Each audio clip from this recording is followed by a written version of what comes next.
tënk nañu ko ci lenn rek mooy d'abord gërëm ñëpp sant ñëpp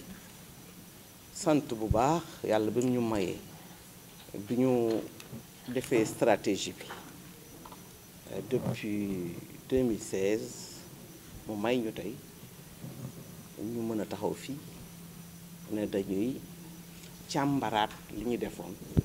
pour xam fan lañu toll jël yi nga xam ne moom la ñuy jël comme action ou comme activité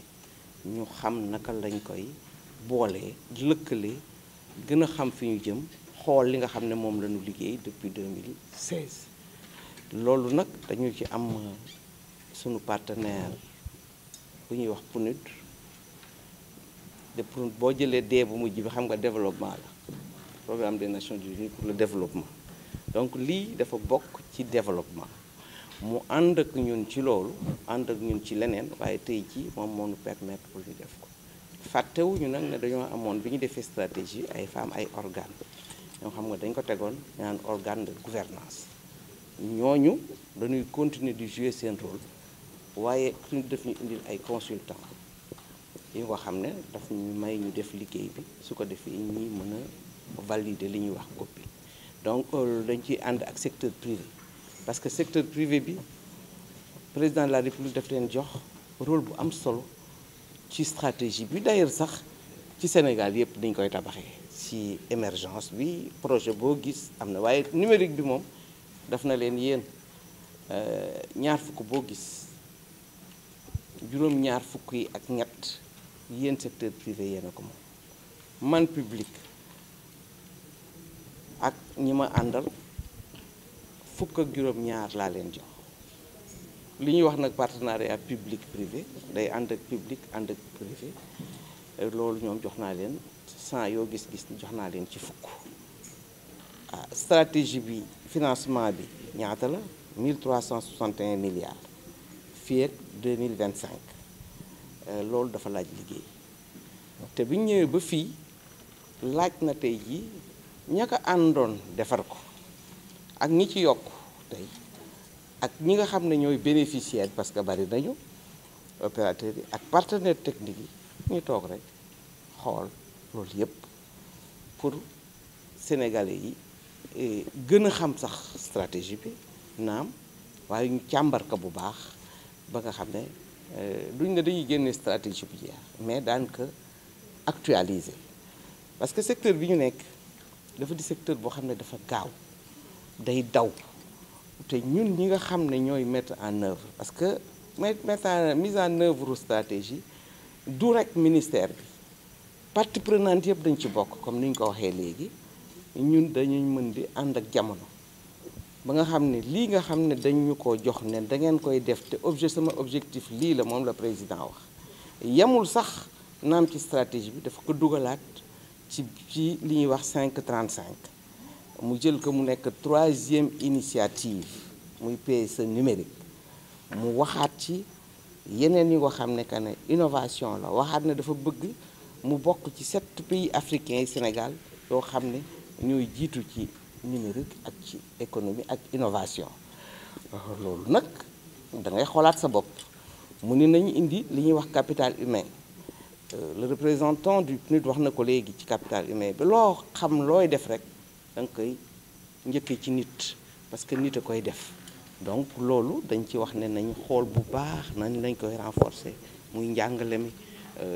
mi dafa am ci université dafa am ci beneen pour gën a ndaw bi ba école primaire yi lan lañuy dugal président ne nañ ci def ci si cours moyen yi nañ commencé di dugal anglais ak informatique mu gaaw waaye mu ni nañ dem jëli ñi nga xam ne dañoo seen xel dafa màcc ci lii xarala yu bees yi te nga xam ne ay sénégalais lañ dañ nekk bitim réew waaye loolu dañ ne waaw xamal ne ko lu mën nekk la ndax parc de technologie numérique bi mën na accueillir Sénégalais yu bari ak leneen ak leneen léegi nag wax nañu li nga xam ne ñun jàpp nañ na def nañ ko xëy na am na yu des yu ñu xamul yooyu yëpp bëgg nañ mu génn ci lii waaye noonu la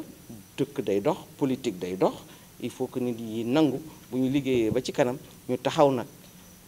xool li ñuy def mu am bañ am benn complaisance ñu defar suñu réew noonu lañ koy defee am na ku ñu wax léegi lu tax Sénégal du am pays wu meilleur pays africain am prix boobu ma ne vivement qu'on arrive à ce stade parce que ça c'est une ambition et Sénégal dafa war a bokk ci ñiy révolutionner Afrique ba Afrique jàllee ñu ne Afrique yëpp dafa war a bokk ci révolution numérique bi Sénégal dafa war a bokk ci premier pays yi nga xam ne ñooy assuré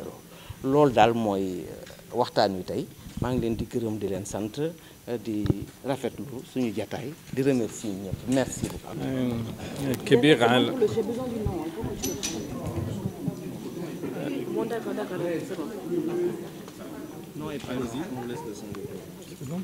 Kébir Alaoui, représentant adjoint du PNUD au Sénégal.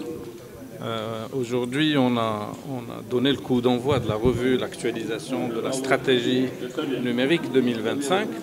C'est une manière de rappeler que le numérique ou la digitalisation n'est pas un choix dans le monde. On ne peut plus faire le développement sans ça. Le Sénégal l'a choisi et il l'a mis au cœur du plan Sénégal Émergence. Donc le Sénégal sera émergent en mettant l'accent sur la numérisation, sur les technologies qui permettent à la fois de créer des richesses, de renforcer le développement, de rendre ce développement très transparent parce qu'on peut tout voir, on peut tout suivre avec le numérique et surtout mettre le citoyen, les populations, celles les plus éloignées au cœur de ce développement. Le numérique, on l'a vu dans le monde,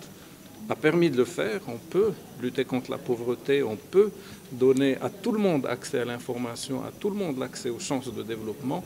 Et c'est un choix que le Sénégal a fait, voudrait faire, à la fois au niveau national, à la fois en impliquant le secteur privé, la société civile, mais également et surtout en impliquant les collectivités territoriales, les municipalités, les maisons des citoyens, la population elle-même, au niveau de leur territoire pour qu'ils puissent devenir acteurs et prendre au fait ce grand envol que le monde a pris. Et comme ça a été dit aujourd'hui, ça n'est plus un choix, c'est une obligation. Et ceux qui prennent ce train vont réussir, ceux qui le ratent malheureusement seront derrière. Je pense que le Sénégal a démarré et cette stratégie au fait qui aujourd'hui s'actualise avec une vision du long terme, 2035, mais également des plans d'action très ciblés avec qui fait quoi, avec le budget, avec les financements, avec également un dispositif de suivi, évaluation et de mise en cohérence de ces interventions devient une réalité et le PNUD est ravi d'accompagner ce chantier. Et je pense que l'intérêt des médias à tout ça démontre l'importance de ce grand chantier au Sénégal, où le Sénégal joue un rôle fondamental au niveau de la région, de l'Afrique de l'Ouest, au niveau de l'Afrique entière, et où le Sénégal a ce rôle de hub pour transférer, à la fois ramener les technologies du monde entier, les partager avec d'autres pays qui suivent la même démarche.